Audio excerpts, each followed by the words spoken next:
الرحمن الرحيم الحمد لله رب العالمين والصلاة والسلام على أشرف الأنبياء والمرسلين نبينا محمد وعلى آله وصحبه أجمعين ومن تبعهم بإحسان إلى يوم الدين وبعد.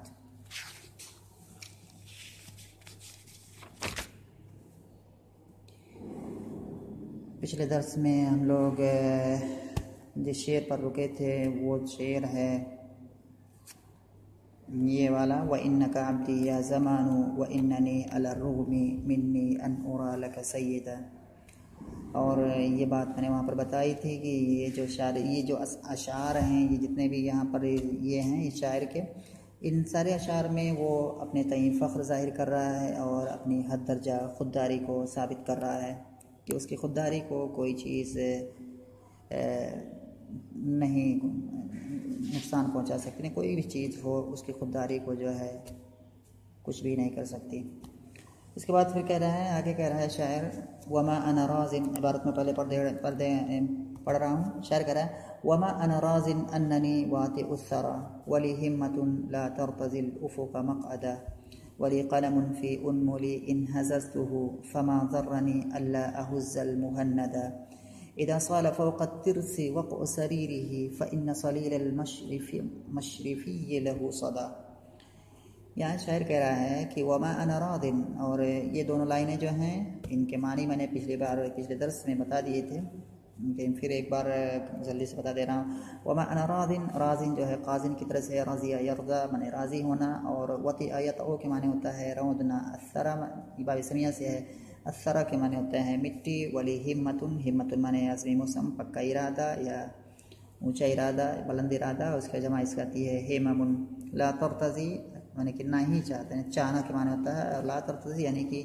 نہیں چاہتی ہے. الافق، افق یعنی کہ کہتے ہیں کہ آسمان کا جو کنارے والا حصہ ہوتا ہے، آسمان کے جو کنارے کا جو حصہ ہوتا ہے اس کو افق کہتے ہیں، جہاں دکھتا ہے کہ آسمان زمین سے مل رہا ہے، بظاہر ایسا دکھتا ہے اس کو کہتے ہیں. مقعد جمع مقاعد، اس کے معنی سیٹ ہوتی ہے. ولی قلم فی انملی، انمل جمع ہے، اس کے بعد انملتن پور، اور یہاں پر یہ شاید انگلیاں مراد لے رہا ہے. حز یحز معنی ہلانا، اور اس کے بعد فما ضرنی، ضر یضر معنی نقصان پہنچانا، وبین نصرہ سے ہے. اللہ احز یہاں پر جو ہے یہ پہلے معنی آ چکا ہے حزہ کا. المہند اے السیف المہند، یعنی کہ وہ تلوار جو کہ ہندوستان میں بنی ہوئی ہو، کیونکہ ہندوستانی تلوار کافی عمدہ اور اچھی مانی جاتی تھی. اس کے بعد اذا صال فوق الترس، صال یصول کے معنی ہوتا ہے حملہ کرنا، فوق الترس، الترس کے معنی ہوتے ہیں کاغذ جمع اطراس طروس. وقن کے معنی یہاں مراد کے معنی ہے واقع ہونا، لیکن مراد یہاں پر آواز ہے. سریر کہتے ہیں سر یسر، اس کا معنی ہوتا ہے کہ قلم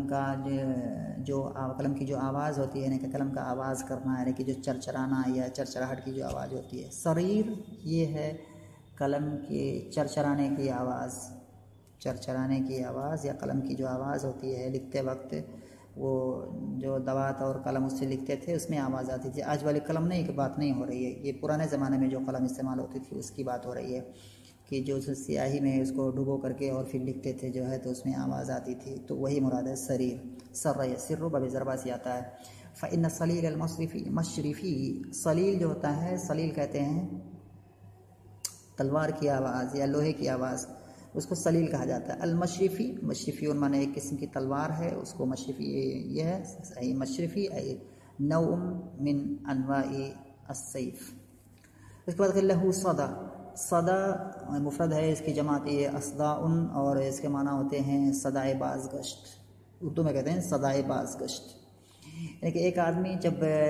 ہوتا کیا ہے، یہ صدائے بازگشت کیا ہوتا ہے کہ ایک آدمی جب کہیں پر بولتا ہے یا کسی بھی جگہ، تو کیا ہوتا ہے کہ وہ اس کو اپنی آواز واپس آتی ہوئی سنائی دیتی ہے. کہیں کسی میدان میں یا صحرا میں یا کہیں پر اگر کوئی آدمی آواز لگاتا ہے تو جب وہ بول کر کے رکتا ہے تو لگتا ہے کہ ادھر اس کی آواز کیا ہے دوبارہ گھوم کر کے آ رہی ہے، ادھر ویسے ہی کوئی بول رہا ہے ادھر. تو یہی ہوتا ہے صدا، یہی ہوتا ہے صدائے بازگشت. تو ابھی آتے ہیں معنی پر، پھر یہاں پہ واضح ہوگا. شاعر کہہ رہا ہے کہ وما انا راض اننی واطئ الثرى، اور میں نہیں خوش ہوں اس بات سے کہ میں زمین پر چل رہا ہوں، کہ زمین میرے قدموں کے نیچے ہے. واطئ معنی واطئ الثرى معنی زمین کو میں رود رہا ہوں، یعنی کہ زمین میرے قدموں کے نیچے ہے، یعنی کہ میں اس کے اوپر ہوں. تو میں اس سے راضی نہیں ہوں. وما انا راض اننی واطئ الثری، اور میں نہیں راضی ہوں اس بات سے کہ میں زمین کو روند رہا ہوں یا زمین میرے کیا ہے پیروں کے نیچے ہے. ولی ہمت، بلکہ میرے لیے میرے پاس تو ایسی ہمت ہے، ایسی بلند ہمتی ہے، لا ترتضی الافق مقعدا، جو کہ کیا ہے افق کو بھی اپنی سیٹ بنانے پر خوش نہیں ہوتی ہے.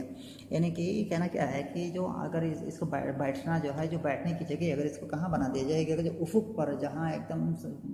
جو بلند ہے، کافی بلند حصہ ہے، کہہ رہے کہ افق پر بھی اگر کیا ہے، اگر افق کو بھی اگر میری بیٹھنے کی جگہ بنا دی جائے تو اس پر بھی راضی نہیں ہوں. تو میں زمین پر کیسے راضی ہوں گا کہ زمین میرے قدموں کے نیچے ہے اور زمین میری غلام ہے. تو یہ بات شاعر کہہ رہا ہے کہ مطلب میری ہمت ایسی ہے کہ میں زمین پر چل رہا ہوں، زمین میرے کیا ہے قدموں کے نیچے ہے، میری غلام ہے، لیکن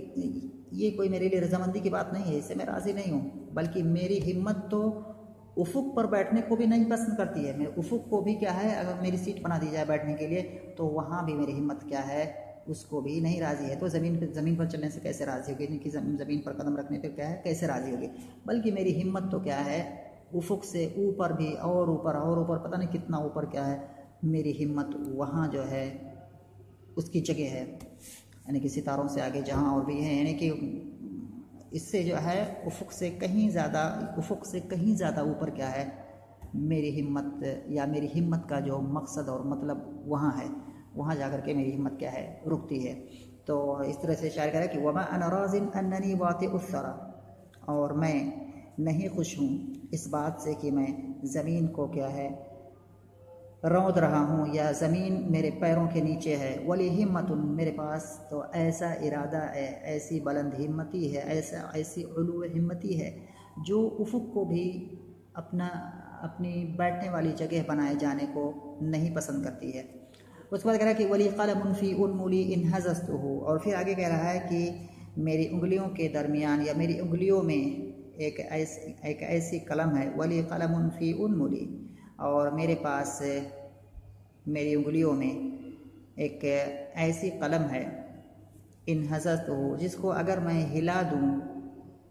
فما ضرنی الا احز المہندہ، تو مجھے کوئی تکلیف یا مجھے کوئی نقصان نہیں ہوگا اس بات سے کہ میں تلوار کو نہ ہلاؤں. اس کا معنی کیا ہو گیا؟ اس کا معنی یہ ہے شاعر یہاں اپنی قلم کی جو ہے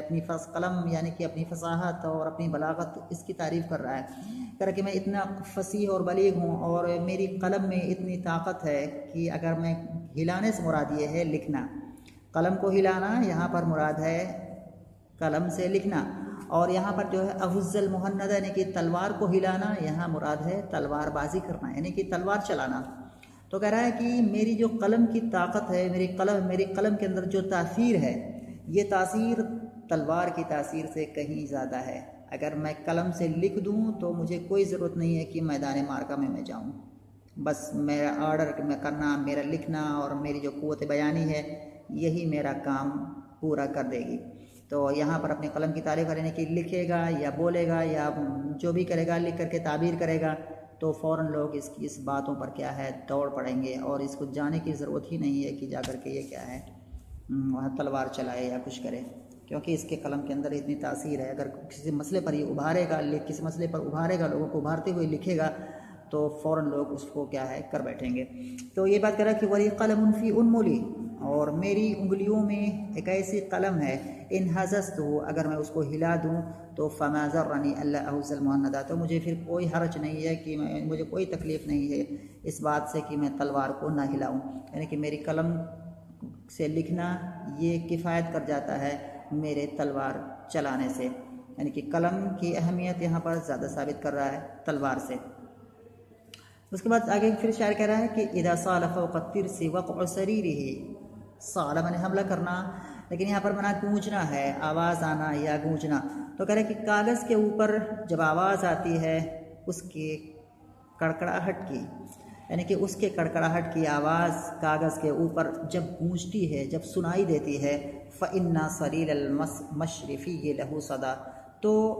مشرفی تلوار کی آواز یا مشرفی تلوار کی چھنکار اس قلم کی صدائے بازگشت ہوتی ہے۔ اس میں بھی جو ہے قلم کو مطلب اعلیٰ و برتر ثابت کرنے کی شاعر کوشش کر رہا ہے، کہہ رہا ہے کہ میں جو لکھتا ہوں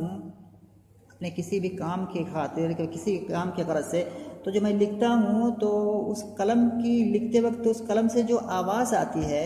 تو یہ آواز کیا ہے، کہیں زیادہ بلند اور بالا اور برتر ہے اس آواز سے جو کہ تلواروں کے ٹکرانے سے ہوتی ہے، جو لڑتے وقت میدان معرکہ میں تلواروں کے ٹکرانے کی تلوار کی آواز کیا ہے، میرے قلم کی بازگشت ہے۔ اس سے مراد یہ ہو گیا کہ آدمی جب بولتا ہے تو وہ آواز تیز ہوتی ہے، اور وہ جو صدائے بازگشت یعنی کہ واپس جو وہ آواز آتی ہے، وہ جو ایکو ہوتا ہے، وہ کیا ہوتا ہے، وہ تھوڑا ہلکا ہوتا ہے۔ تو یعنی یہاں بھی آواز میں مقارنہ کر رہا ہے اپنی قلم اور تلوار کا، کہ میرے قلم کی جو ہے آواز کیا ہے، زیادہ تیز ہے اس تلوار کی آواز سے، جس تلوار سے کیا ہے میدان معرکہ میں لڑا جاتا ہے اور مارتے ہیں، تب تلوار جب اس سے آواز آتی ہے تو وہ آواز بڑی دھیمی ہے میرے قلم کی اس آواز کے آگے۔ یعنی دوسرے الفاظ میں کیا ہے کہ یہاں بھی جو ہے اپنے قلم کی جو ہے تعریف کر رہا ہے، یعنی یہ خلاصہ کلامی ہے کہ میری قلم کیا ہے، یا میری قلم کی تاثیر جو ہے، یا میری قلم کی طاقت و قوت جو ہے، یہ کہیں زیادہ ہے مشرفی تلوار کی طاقت اور قوت سے، یا مشرفی تلوار کی تأثیر سے، یا مشرفی تلوار کی اہمیت سے۔ تو اس کا معنی ہو گیا۔ اس کے بعد جو ہے آتے ہیں، پھر اس پہ ایک نظر اور ڈالتے ہیں، وما انا راضٍ اننی واطئ الثری، وما انا راضٍ، یہاں پر ماولا المشبہتان بلیسا، اس میں سے ہم اس کو ما کو مان سکتے ہیں، اور انا اس کا اسم ہو جائے گا، اور راضٍ اس کی خبر ہو جائے گی، اور راضٍ اس میں تعلیل ہوئی ہے قاضٍ کی طرف سے، تو یہاں پر اعراب کیا ہے، مقدر ہوگا۔ اس کے بعد ہے اننی واطئ الثری، اسم ہے راضٍ باننی، یہاں پر انا جو ہے اس پر با داخل ہوا ہے، حقیقت میں با ہے یہاں پر، اور پھر یہ پورا کا پورا، اور انا جو یہ ہوتا ہے کیا کرتا ہے، انا کلام کے اندر کہیں بھی اگر انا آتا ہے تو اپنے اسم اور خبر کو سب کو کیا ہے مصدر کی تعویل میں کر دیتا ہے، تو یہاں پر کیا ہے یہ مصدر کی تعویل میں ہو جائے گا، اور یہ اسی سے متعلق تھا، اصل میں تھا باننی راضٍ، باننی واطئ الثری، تو لیکن با کو یہاں پر گرا دیا گیا ہے، تو اب یہ اس کو ہم کہہ دیں گے کہ منصوب فی محل نصب ہو جائے گا، اور منصوب علی نزل خافض ہو جائے گا۔ جب ہم حرف جر کو کہیں پر گراتے ہیں تو وہ کلمہ کیا ہو جاتا ہے، منصوب ہو جاتا ہے، اس کو کہتے ہیں منصوب علی نزل خافض۔ اس کے بعد کریں کہ ولی ہمت لا ترتضی الافق مقعدا، ولی ہمت لا ترتضی، یہاں پر جب کی بات ہے، واو یہ حرف عطف ہے، اور لام، اور اس کے بعد یہ ہے جار مجرور ہے، اور یہ جار مجرور متعلق ہے کسی محذوف سے جو کہ یہاں پر مناسب ہوگا۔ ولی ہمت، جو کہ ہم عام طور پر مستقر، استقرا، یا کانا، یا مستقر،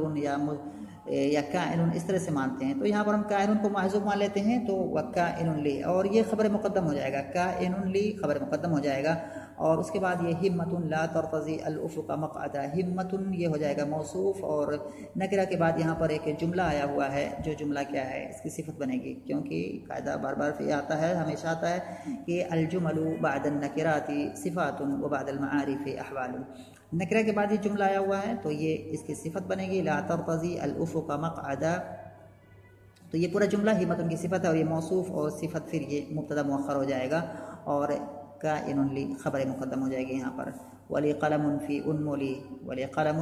فی انملی ان حضرت، تو یہاں بھی لی جو ہو جائے گا، یہ کائن لی ہو جائے گا، خبر مقدم ہو جائے گا، اور اس کے بعد جو ہے قلم موصوف ہو جائے گا، کائن فی انملی، اس طرح سے اصل بن کر کے یہ پہلی صفت ہو جائے گی قلم کی، اور اس کے بعد ان حزستہ فما ضرنی الا احس المہندہ، یہ کیا ہو جائے گا، جو اسلوب شرط ہے، یہ فی محل رفع ہو جائے گا، یہ دوسری صفت ہو جائے گی قلم کی، اور قلم اس طرح سے اپنی پہلی صفت اور دوسری صفت سے مل کر کے مبتدا مؤخر ہو جائے گا، اور یہ خبر مقدم ہو جائے گا۔